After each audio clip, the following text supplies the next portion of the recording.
Neymar কি 2028 সালের Copa America খেলবেন? নেইমারকে নিয়ে ব্রাজিল সমর্থকদের জন্য এলো বড় খবর। 2028 সালের কোপা আমেরিকায় ব্রাজিলের জার্সিতে নেইমারকে দেখা যাবে কিনা এই প্রশ্নের উত্তর এখন অনেকটাই পরিষ্কার। 2026 বিশ্বকাপের পরে নেইমার ব্রাজিল জাতীয় দল নিয়ে নিজের অবস্থান পরিষ্কার করেছেন।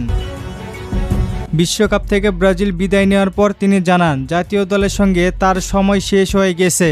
এরপরে জুলাই শেষ দিকে আবারও তিনি বলেন ব্রাজিলের হয়ে আর খেলতে চান না তিনি। নেইমারের ভাষায় জাতীয় দলের সঙ্গে তার সময় পার হয়ে গেছে। তিনি ব্রাজিলের হয়ে ইতিহাস তৈরি করেছেন এবং দেশের জার্সির জন্য নিজের জীবন ও সর্বোচ্চ দিয়েছেন। কিন্তু এখন তিনি আর জাতীয় দলের হয়ে খেলতে চান না। আর এখানেই শেষ নয়, ব্রাজিলের কোচ কার্লো আনচেলত্তি 2028 সালের কোপা আমেরিকার জন্য নতুন প্রজন্মের দল তৈরি করার কথা জানিয়েছেন।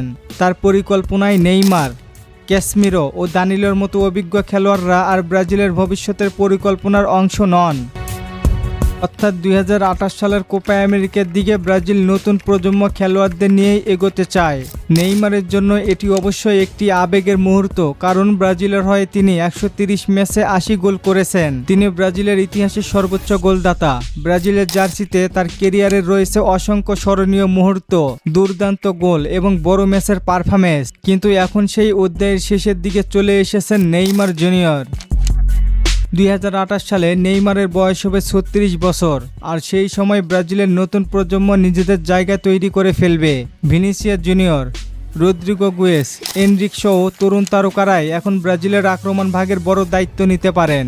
তাই 2028 সালের কোপা আমেরিকায় নেইমারকে ব্রাজিলের জার্সিতে দেখার সম্ভাবনা এখন খুবই কম, কারণ খেলোয়াড় নিজেই জাতীয় দল থেকে সরে যাওয়ার কথা জানিয়েছেন এবং কোচের পরিকল্পনাতেও তার জায়গা নেই। তবে নেইমারের ব্রাজিল অধ্যায়কে ছোট করে দেখার সুযোগ নেই। তিনি ব্রাজিলের হয়ে 80 গোল করেছেন, 4টি বিশ্বকাপে খেলেছেন এবং একটি প্রজন্মের ফুটবল সমর্থকদের আবেগের অংশ হয়ে উঠেছেন।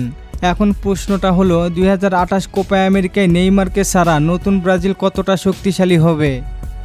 নেইমারের যুগ শেষ, এবার কি শুরু হবে ব্রাজিলের নতুন তারকাদের যুদ্ধ? জানিয়ে দিন আপনার মূল্যবান মতামত। আর ফুটবলকে নিয়ে নতুন কোনো প্রশ্ন থাকলে করতে পারেন, পরবর্তী ভিডিওতে রিপ্লাই করব। ধন্যবাদ।